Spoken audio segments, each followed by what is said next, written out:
North Korea will not go to Olympics, North's sports ministry. North Korea will not attend this year's Tokyo Olympics because of the coronavirus pandemic, Pyongyang's sports ministry said, putting an end to Seoul's hopes of using the Games to restart talks with its nuclear-armed neighbor. The isolated North's participation in the last Winter Games, in Pyeongchang and the neighboring South, was a key catalyst in the diplomatic rapprochement of 2018. Leader Kim Jong-un's sister Kim Yo-jong attended as his envoy, in a blaze of publicity, and the South's President Moon Jae-in seized the opportunity to broker talks between Pyongyang and Washington that led to a series of high-profile meetings between Kim and U.S. President Donald Trump. But Pyongyang's announcement puts an end to Seoul's hopes of using the postponed Tokyo Games, due to begin in July, to trigger a reset in the now deadlocked talks process.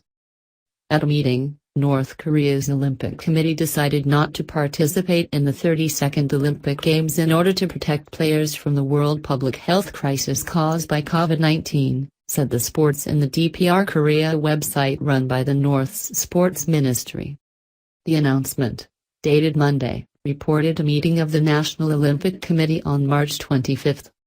The North's official KCNA news agency had previously carried a dispatch on the committee meeting, without mentioning the Olympic decision.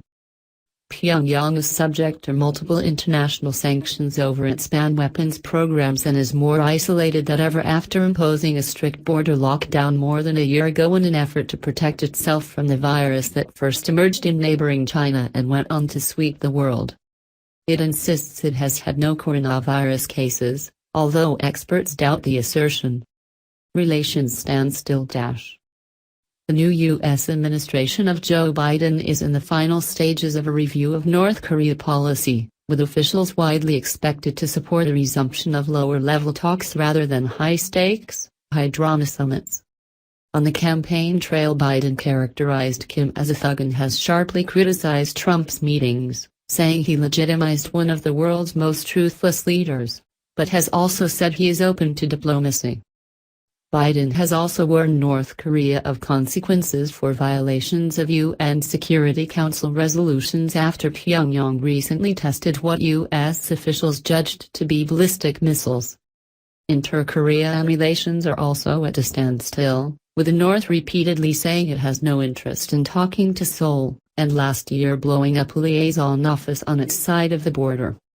Even so, Moon in his Independence Day speech on March 1 said, this year's Tokyo Olympics could be an opportunity for dialogues between South Korea and Japan, the North and the South, North Korea and Japan, and North Korea and the U.S. The day commemorates mass protests that took place in 1919 across the Korean peninsula against Tokyo's colonial rule. The North regularly excoriates Olympic host nation Japan over its brutal 20th century annexation, with KCNA carrying a report Sunday condemning new Japanese history textbooks as persistent and shameless distortion of history.